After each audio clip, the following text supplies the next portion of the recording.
Hey guys, Merry Christmas and welcome to the channel and another stream and another chapter working on this guy here. Yes, it is Christmas Day and I'm streaming and working on the model kit anyway because it's Christmas, so why not, right? Run the intro, we'll get into it.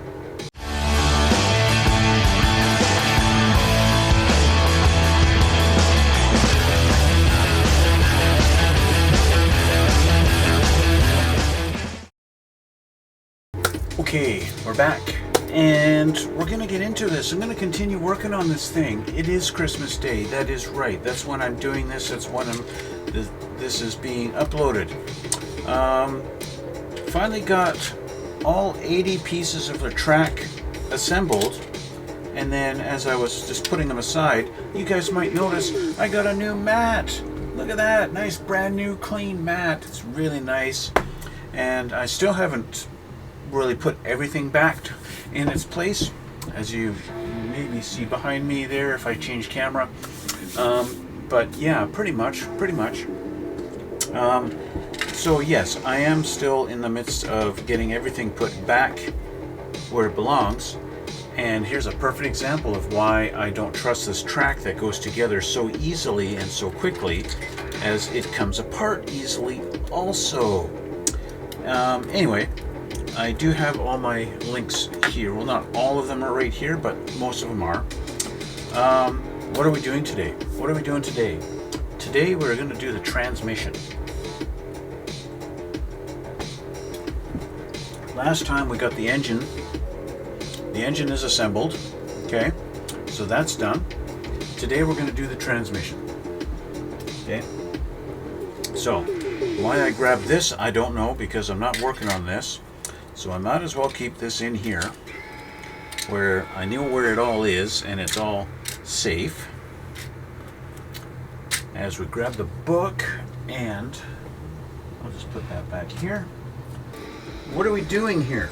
We got to bring out our transmission parts because we're assembling the transmission. Let me change the camera and you can see what we finished last time. Okay, change the camera here. Okay, so like I said, last time we got the engine finished. So the engine's done. And that was step number 13. That's all done, including those two pieces that I had put on upside down by mistake. These two pieces here. Realized that about 3/4 of the way through. And yeah, finally realized they were literally upside down. Well, I guess, yeah, and on the wrong side, because I had this one flipped over and then on this side, and this one was on this side. Yeah, anyway, that was wrong, so this is how they're supposed to go, okay? Because they're supposed to support the the radiator that sits on top, okay? So that's that. Engine's done. Step 13 finished. So step 14 is the transmission assembly. So put our engine over here out of the way. Move a couple of things here so that I can get at my stuff. And so we need some stuff off of our K tree. All K, all Ks. Yes, more Ks than just 3. A lot more than 3 Ks there. Okay, yeah. Okay. Let's see. Let me change my glasses so I can actually read these things.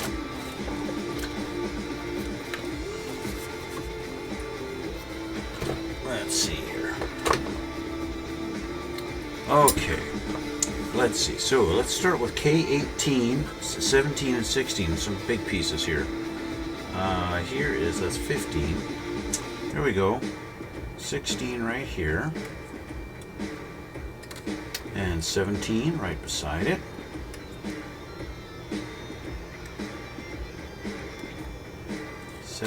And we need 18. The top. Alright, let's just start with these and get these assembled here. Our tracks segmented rubber or in single pieces. They are single pieces. I'll show you. Because I do have them assembled already. Sort of. These, as they fall apart. So each piece just is a single piece like this, and they just go together like this, and they kind of just hold together on their own. They kind of click together, but as you just saw, they fall apart easy too. So yes, each one had to be cleaned up and then snapped together here like this, something like that. Yeah, that's that. 160 pieces all put together. It's not broken, don't panic, but yeah, they do come apart easy. But that's okay, because I'll probably have to take it apart anyway to get the exact length I need when it comes to that step. Yeah. So the fact they're kind of falling apart a little bit in my hands, that's okay. I expected that. They went together very easily without much effort at all. So I totally expected, as I play around with them and move them and stuff, that I'm going to have links fall apart. So it's not that big of a deal.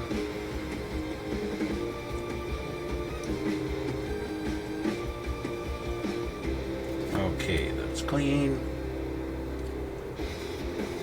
Again, I want to say I do appreciate the fact that Meng has tried to mold these pieces in different colors so that you get a good idea of what you're working with and which pieces go together. But at the same time, you know, you're going to paint everything anyway, so it doesn't really matter. So let's see, this looks like it's only going to go in one way. You want to have your two tabs line up. It should all line up, especially if you get rid of your flashing that's going on there. It's kind of raised up just a little bit.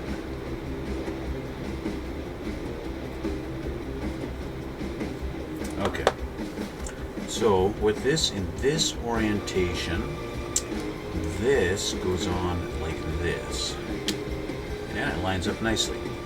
Let me get my glue. I don't have my glue ready.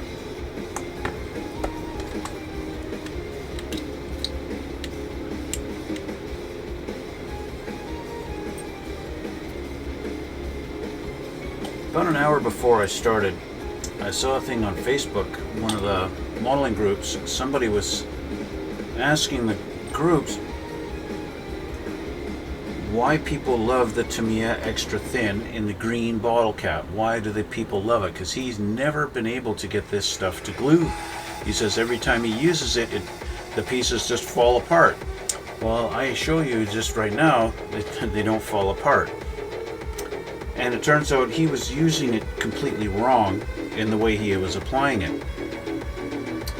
So they showed this. We've got a little tab right there. My camera will focus on it. A little tab in the middle there, right there. Okay, right there. That's going to line up with this little notch right there on this piece. Little notch right there. Okay. So we're going to line that up like that, and this should just sit in that little spot. Of course, I got a little flash right there, so that doesn't want to sit flush because of that. And that goes just like that. So it turns out what he was kind of doing was he was using the glue like this, and he was kind of like, say, putting it on like this, and then grabbing his other piece and going to install it, and then of course it falls off. Why? Because this stuff dries so quickly. You may have already seen it's starting to dry on the edges there, even though it's not completely dry, but it dries, it flashes off really quickly.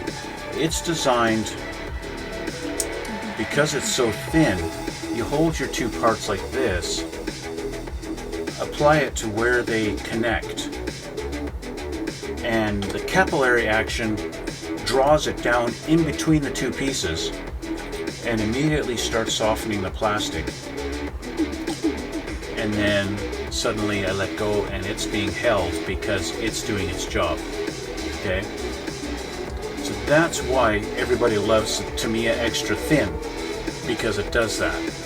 I don't have to worry about glue sliding out the sides and being goopy or anything like that. It's just the way it is. Yes, you can see where the glue was, right? Where the brush touched the outside, but that's not sticky at all. And that's just the way it is. Anyway, that's a little reason why I use the Tamiya Extra Thin. So we're going to go with K3 and 4 and add those to the top. So we have this piece here with a big nub on it. That's garbage. Number 4 is this little guy here. And number 3 is this guy here. Two tiny little pieces. And they're going to go up on here. So K4 looks like it doesn't go on this part, it goes right here in this tiny little notch. I'm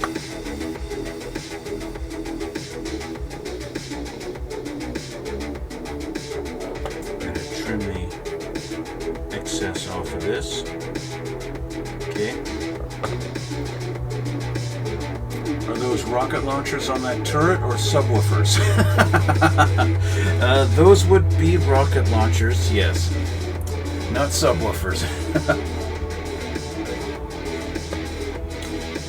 They do look similar, don't they? Okay, so this is where I just went on about how you're supposed to use the Extra Thin, and I'm going to use it in an incorrect way. I'm going to put a little drop of it right there, and then before it's drying, I'm going to take this piece and I'm going to put it down in the slot there. Okay? So by putting a little drop there, and hopefully doing this before it really starts to dry, it will hold that piece in there and give me the little bit of a chance now to orient this in the direction it's supposed to go by softening the plastic a little bit. We can get this in the direction it's supposed to be facing.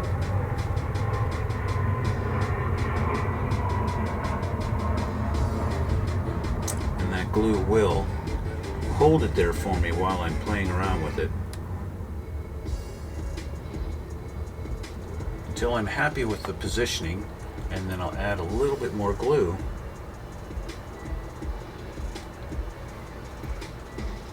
And this time, just barely move it a little bit just to adjust where I'm happy with that sitting there. And that's that. That's the K4 in that spot there. Okay. Now K3 looks like it's going to go back into this little, K3 is going to go into that little spot there, that little round thing right there where I'm pointing with the knife. Okay. Now this one is a little hard for me to tell which is up, which is down. It looks like one side has a little pin on it and the other side has a little something else that doesn't look like a pin. So I'm going to do the same thing. What I'm going to do is I'm going to fill the little hole with the glue. And then put this piece in. Like that. Give it a little press just to make sure it's in there properly. There we go. Okay, so those are in. I don't think I got this one oriented in the direction it's supposed to be. Let's see if I can turn that around a little bit without totally ruining it.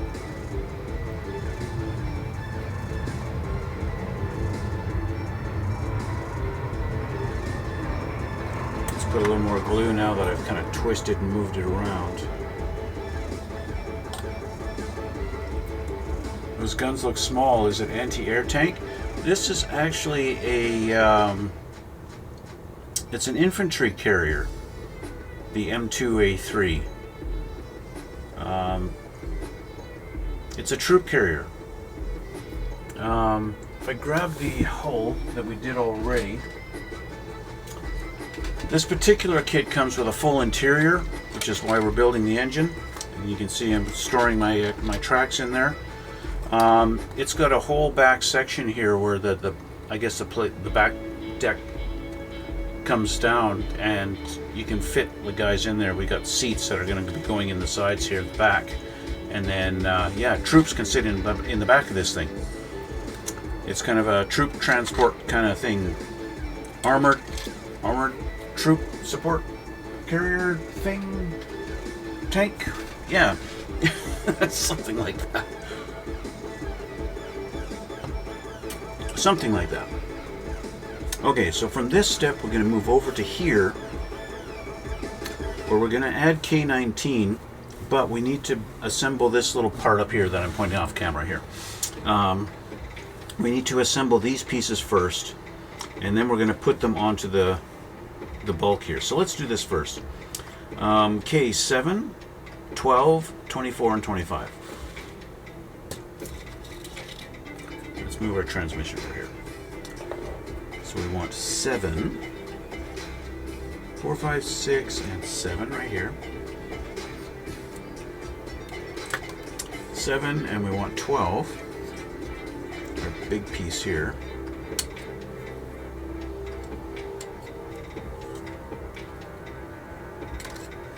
And we want 24 and 25.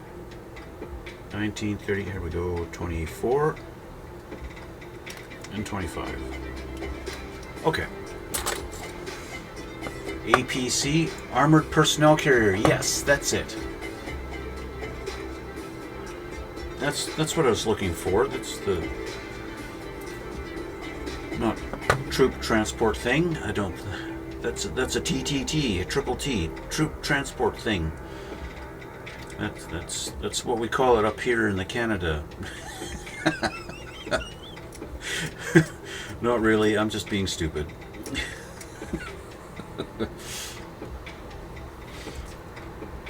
Okay. Of course, our military is laughable up here. I would say that. I don't think our current government is even making any real attempts for us to fulfill our NATO agreement, or whatever they call it, for advancing our military. Okay, so I think I've got nubs I need to trim off of this. So it looks like this is going to go onto the front of this, and that would mean this needs to be flat, but they have these nubs here and here, so I'm going to have to use my file and file them down and get them smooth. Fortunately, it doesn't matter what it looks like on this side of it, because it is going to be flush against the transmission. So there we go. Okay, so we take this guy and we flip it over, and we got a huge ejector pin right here staring me in the face. Let's get rid of that. Yeah, right on the thing that K7 is going to go onto this big knob right here. I'm going to put it like this, and it just sits on there. So let's put some glue in there. Make sure it's straight. The hole that they have in K7 is big enough that it would sit all the way down through and be off kilter, but yeah. Okay, and then K24 is going to go up on top of here. The hole in K24 is not a perfectly circular hole. It's got a flat edge to it so that it only goes on one direction. Canada was part of Operation Overlord, if I remember correctly, but I don't know much about it. I don't know anything either. Operation Overlord. I don't even know about that one. Operation Overlord.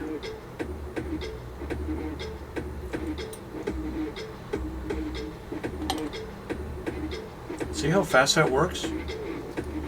Even though this is not like... They have, to me, an extra thin quick setting. It's a lighter green. See the lighter green? This is a quick set. Landing in Normandy. Am I wrong? I don't know if I to be honest, I do not know. I don't follow up enough on my war stuff to know. So I'm trying to figure out where that is supposed to go on this K25. If I look at the way this picture is here, it looks like they have it sitting right here at the bottom.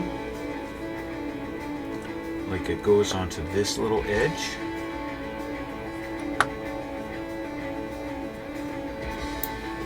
Let's have a look at it here. It's just flat on this edge, but it's got a funky little... It does have a funky edge to it. They do want the side with the ejector pin facing out on this angle here. So it's going to go like this.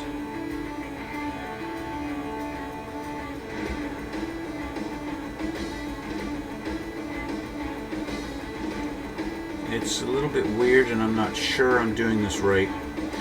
Hopefully it's not the whole engine exhaust thing all over again, where I discover 20 minutes from now that I did it wrong.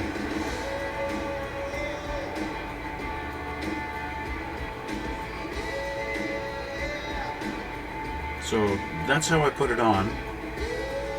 Right or wrong, that's how I got it.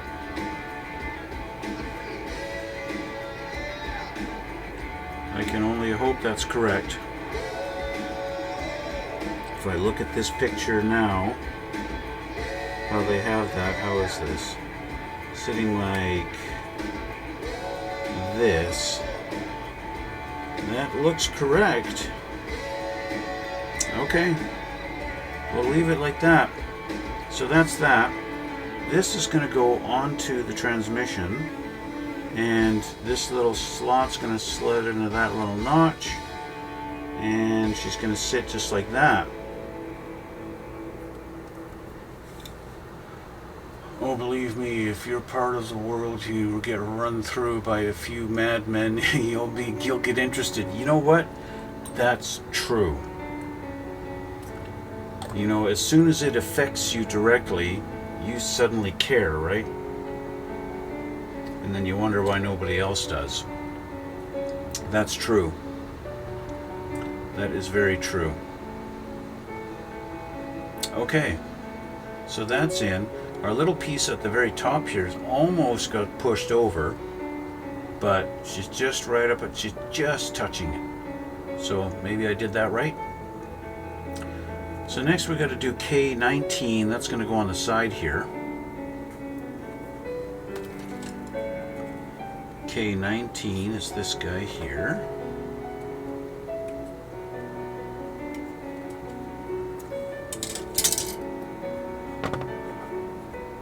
Let's see.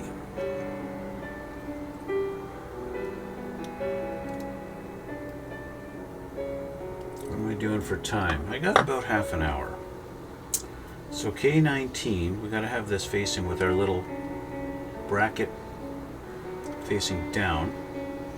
We got to trim these huge ejector pins out of here. It's the one common thing I'm seeing throughout this whole kit is ejector pins everywhere. Not that they're impossible to deal with, but it actually looks like our bracket thing is supposed to be facing up. There's a little notch right here that's supposed to line up with that notch there. So let's line those up. There we go. And she sits just like that. Very beautiful.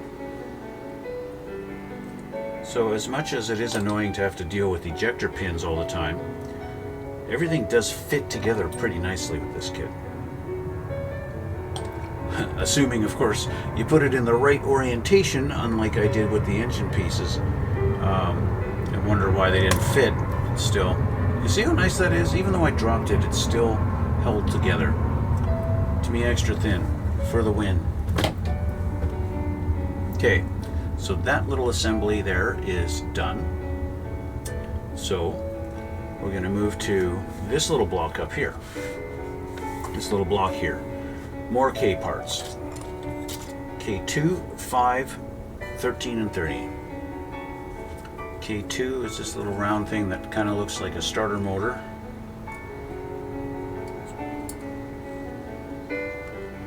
And we want K5.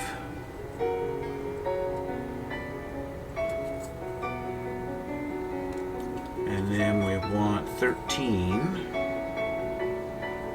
which looks like another starter motor,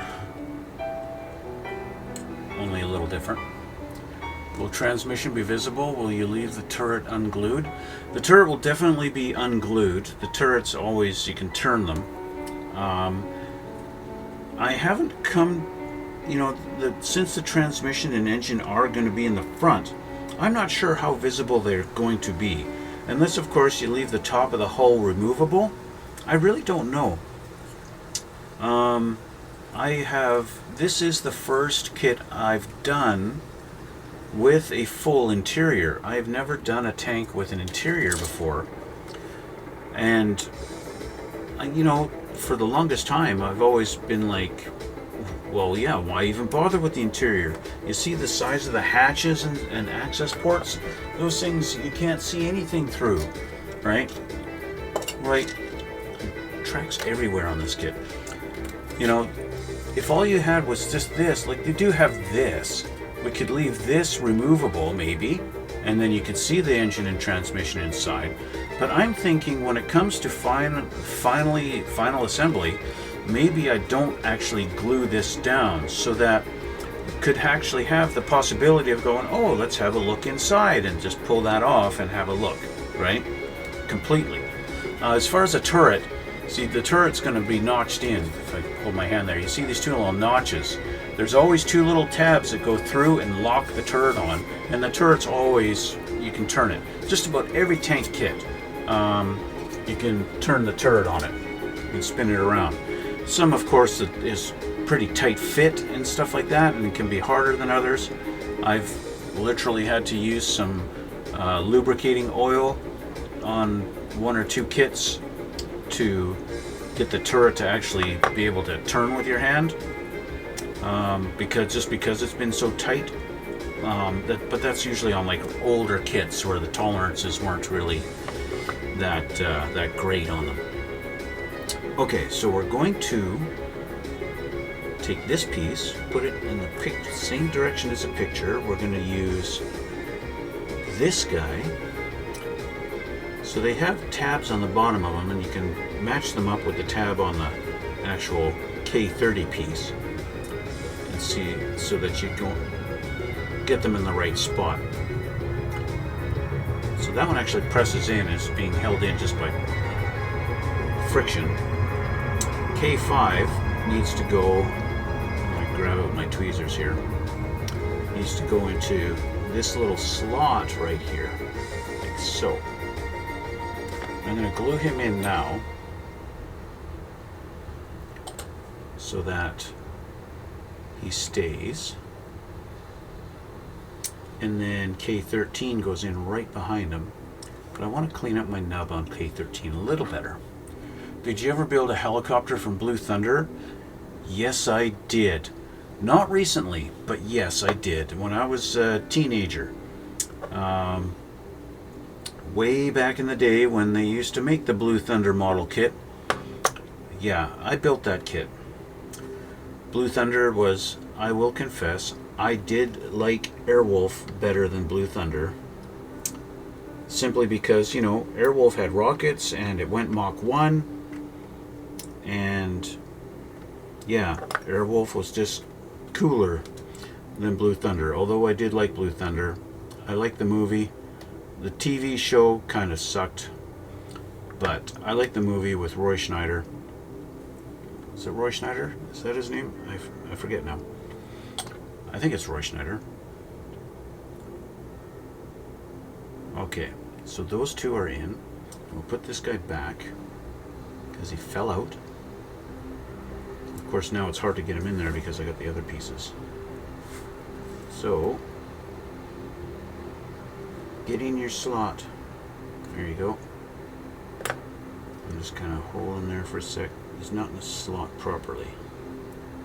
Getting your slot.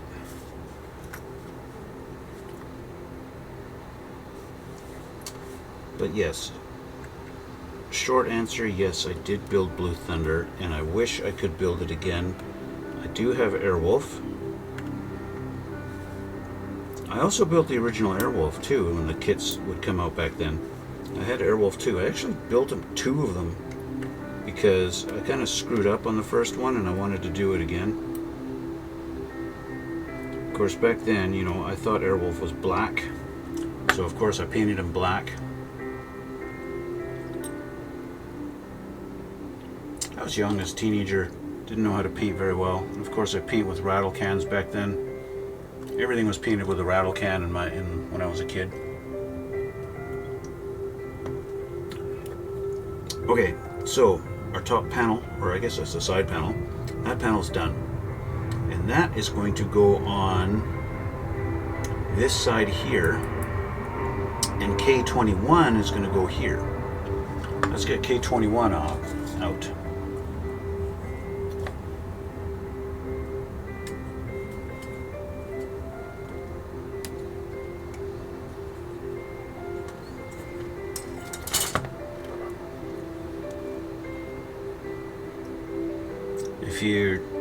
If you're interested, you can check out my YouTube channel. I've got links down below there and all my stuff. You can check out my YouTube. I do have a video series on Airwolf. I built Airwolf recently.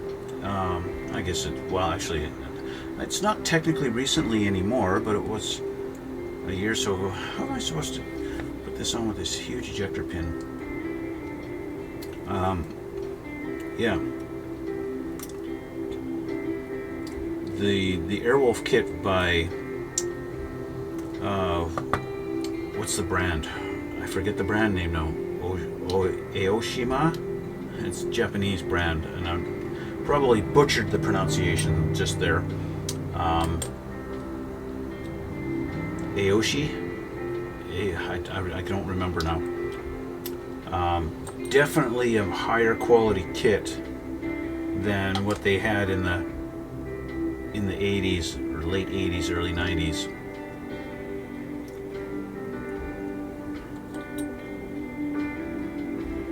Definitely a better kit. I missed Airwolf sadly from that era. I watched MacGyver and A-Team, yes. I kind of half thought about building an A-Team van. But at the same time, I never really thought the A-Team van was all that cool. I thought A-Team was cool, but the van was kind of like, yay. They didn't have the van as part of like a central part of the show, right? So as far as movie cars go, it was one of the cooler ones. I just recently watched a couple of videos on like some, you know, they do those videos like 20 strange things you didn't know about such and such at the show, right? There's a lot of weird stuff on the outside of this transmission, I tell you.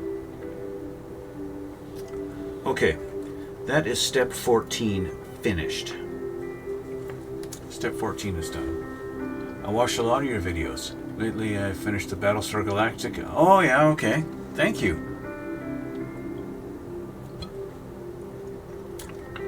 Yeah, those were both really old kits. Like, wow. Even the Colonial Viper, or not the Colonial Viper, the Cylon Raiders, like molded after the actual toy, where you could actually fire the things out of it, and it actually had the molds in it, and the holes in the front for the missiles to come out the front. Like, really? You guys didn't actually mold it? You just took it off the toy? It was really crazy. Okay, so the transmission is finished. That's it for the tranny. The next step at 15 is the engine air intake assembly, which is crazy looking little box. Also off of our K tree, but we're going to need, looks like a piece of photo etch. Photo etch, W7. Okay, well, let's put the assembly together first, okay? So we want K14 and 15. That's our big boxes here. There's 14, our great big box. 15 looks like a lid, but looking at the picture, it's actually the side. Then we need K9, not the dog. And then K20, which looks like it's the actual intake fan. And K29, but we don't need 29 yet. We'll just get it ready here. We'll take it off the sprue. K29 right there. Okay, that's all the K parts we need. So let's get these together. And I'll do the photo etch. Well, I can't do the photo etch last, but it's going to be second to last.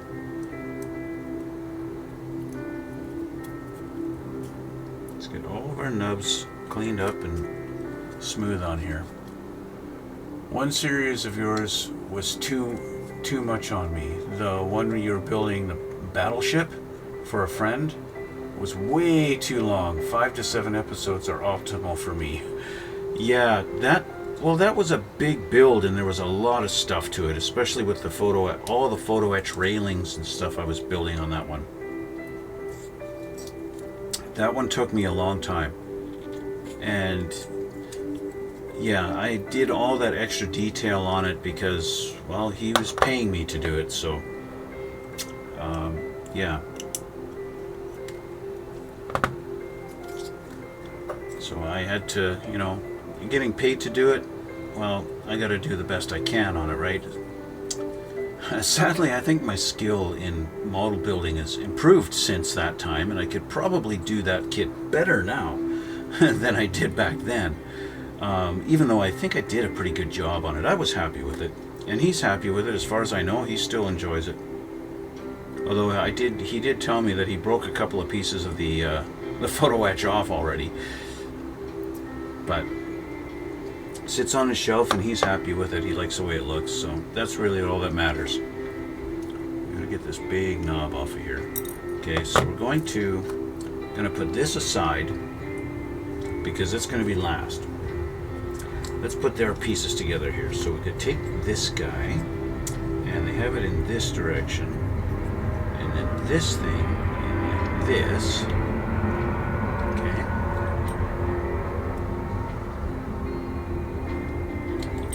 Let's glue all our edges.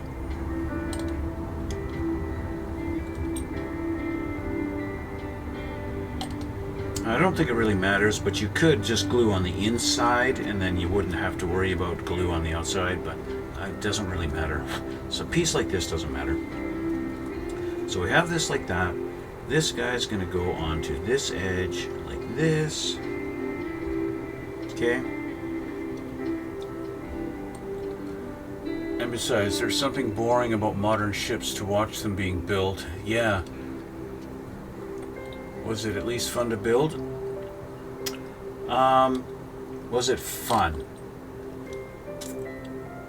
It was fun up until the part where I started doing the photo etch. I had that photo etch stuff. It was all those railings and stuff. That was really kind of my biggest challenge in that one was the photo etch. The rest of the kit was enjoyable. I enjoyed it. It went together fine. Everything fit nicely. But the photo etch railings was really my biggest challenge. That part made the build not fun. Holy ejector pins, Batman.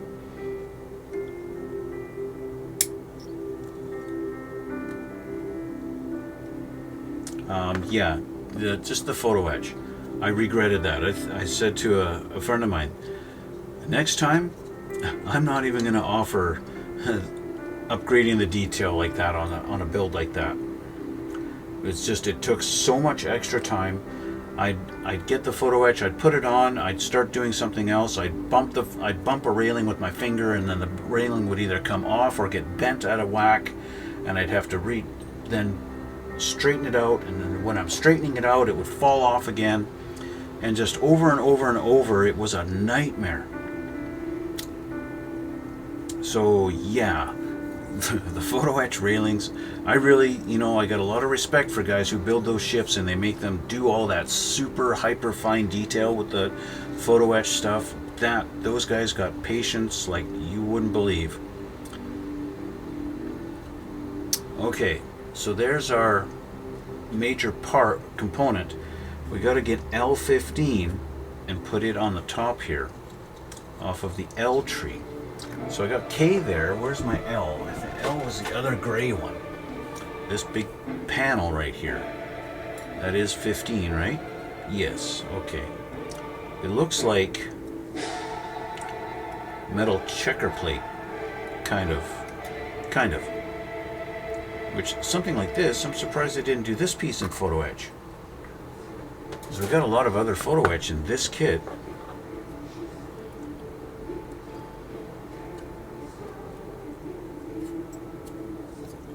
And I'm happy the ejector pins are on the bottom. This is a thin piece. I can see the ejector pins through the pattern. I don't know if the camera will pick that up. But you can see them. That's through. Those ejector pins are on the other side. They're on this side. See them? See all those ejector pin marks? You can see them through here because it gets so thin where they are. Fortunately, it's going to get painted, and then you won't see them. But yeah, this is a very thin little piece. Are you patient enough to build 17th century ships? Oh no, I don't think so. That's like you said, a lot of ropes. Yeah, no, I don't think I can build those old type ships. Okay, so that sits in the channel rather than on top.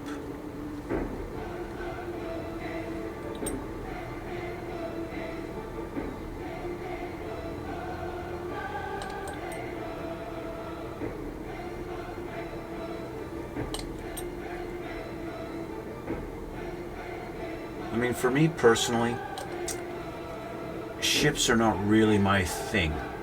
They're not my area of interest, and therefore I haven't built a lot of ships. Yeah, I mean, back when I was, when the Titanic movie came out, back in the, what was it, mid-90s or whatever, late 90s, with Leonardo DiCaprio, that one. Well, yeah, back then I bought myself a model of the Titanic, and I built one, and I even put some LEDs in it, and so it would light up, and all the lighting inside, and that was it. And that was like the last model ship I made, other than my video series I did, the space battleship Yamato. That one, I did that one because, well, I absolutely loved Star Blazers when I was a kid. Okay, so this is our assembly, except we got to put our little photo etch piece on, our little grill on the front of this, and then we got to put K29 in the center. So let's grab our photo etch pieces. Where are those? These are all the clear parts. So one of our sprues here, we're going to find W7 in the photo etch. Looks like this one here. This is W7, that grill right there. So the other one is X. So that's pretty standard here. So W number 7, I don't want this, you go away. W7 right there, our little grill, okay? So, a couple of options as far as getting this stuff off of here. You can use nippers like these. What's the brand on these things? Xuron, okay? These are specifically made for trimming photo etch, okay? And they do work, but I find sometimes it wants to kind of pinch it a little bit, and sometimes it doesn't. It really depends. Fortunately, what they used to hold this on here was very, very, very thin, and so it was no problem at all. So it trimmed those off nicely. So these worked. If you don't have these, if you haven't spent the money on them like I have, then what you do, the best thing to do, take a piece of glass, anything, take a picture frame, pull the glass out of it, lay the glass down, put this down, and then trim it off with an X-Acto knife. Just cut through like this, angle your knife. You see, everybody knows, then your knife angles to a point. So you want to have it on an angle so that one point is facing towards your piece, to try and minimize your nub on the end of it as much as you can. And just do light pressure, go back across it time and time and time again until it finally cuts through. Don't do it on a cutting mat, because what will happen is you're going to bend the metal. It's going to flex. Okay? And most ships are made by Trumpeter, and aren't they very good, right? I do not know, because like I said, I'm not an expert on ships, so I'm not sure. The battleship, the Tirpitz that I made, that was of course made by Tamiya. I don't think I've ever made a Trumpeter kit at all, ever. I don't know. I'm just thinking of what I've built, and I don't think anything has ever been a Trumpeter. So I don't have an opinion on that. I have no advice as far as Trumpeter goes. I think maybe they do make those older kits for older ships and stuff like that. Maybe they are Trumpeter. I'm not sure. So as far as nubs go on this stuff, on the photo etch, I can feel it with my fingers. So how do you deal with the nubs? How do you get rid of that? You can't just trim it. So what I do is I get a good strong pair of tweezers, like these. Okay, these are going to hold nice and strong. And I find where that nub is, and I go right up to the edge of it like this, as close to the edge as I can. Okay, and I'm going to hold it right there. And I'm going to take a file, and I'm going to go parallel with the metal. Don't go across like this. Okay, you just wind up bending it, and very lightly just go across until it starts to feel smooth. Feel it with my finger. Yep, that's nice and smooth. That tells me that nub is gone. There was another one on this side, right on that area there. So again, sometimes they're really hard to see because they're small, and that's why I feel with my finger. Okay, so there it is there. And again, same direction as the metal. Just drag it along there. There we go. We're nice and smooth. Yep, perfect. Done. And that's all it takes. So there we go. So this is going to go on right here, just like so. But we got to glue that down, and of course this is where the Tamiya extra thin is not going to be any good for me. I have to use CA glue. And so where am I going to apply the CA? It looks like this actually fits down right around the center. It actually presses down around it, because now I've kind of pressed it on and it's not going anywhere. So I'm going to pull this out. It is a bit of a pressed fit. I don't want to bend it. There we go. But it is going to press all the way around there. There's a little bit of a tiny lip. But I need some CA glue. CA glue is what's going to take this guy and put him down permanently. Put him down, yeah. It's going to put him down. So I'm going to get some CA glue. I'm not going to apply it directly out of the bottle because that just make a big mess. Use my patented CA glue holder. Put a little bit in there.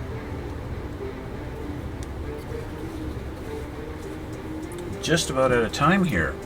Just about got to get going. And I'll use my tweezers, this is for to use to apply CA glue. What it is I've trimmed off the end of a needle, a sewing needle. And so I dip that in the glue, and the glue will stay in there. And now when I touch it on here, the glue kind of runs out and onto the spot that I want it.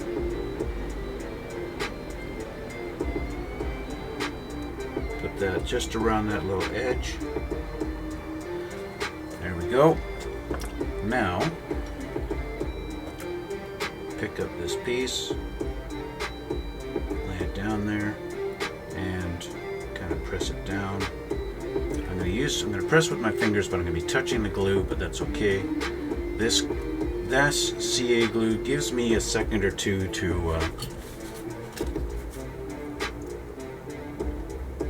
work with it before it dries. So I'm just pressing it down to make sure it's going to stay, and that should be all she wrote, just like that, and she's on there. Okay, just like that. Now, I don't like to leave CA glue in the middle there. I like to clean that out before it dries, so I'll just take a Q-tip, because then it just clogs up, and actually when you have it so much as a puddle, it takes a long time for it to dry. So just wick it up with my Q-tip, throw it in the garbage. Okay, that's being in there, and now that's being in there. I do speak English. Now I can put K29 in its spot. K29 has a little, it's only a half circle tab thing, so it only goes in one direction. And it's going to sit just like that, but I want to clean up that little nub right there. We'll get this part put in, and then I'm going to have to get going. My time is about up. So I'll just get my regular glue, fill in that little hole there, put this there. Let's hold that for a sec. Get it lined up straight. And there we go. So that is in the middle there now. And that's our air intake assembly. And that's it. So the next step would be to what they're calling attaching the power system and driver's bulkhead assembly right there. And this, we're going to have to do that next time. And of course I want to install the actual engine and transmission in here, and so that also is going to be next time. So that is it. It looks really strange. It almost looks like the engine and transmission are not even attached to each other. It looks like the engine's going to go like this, and then the transmission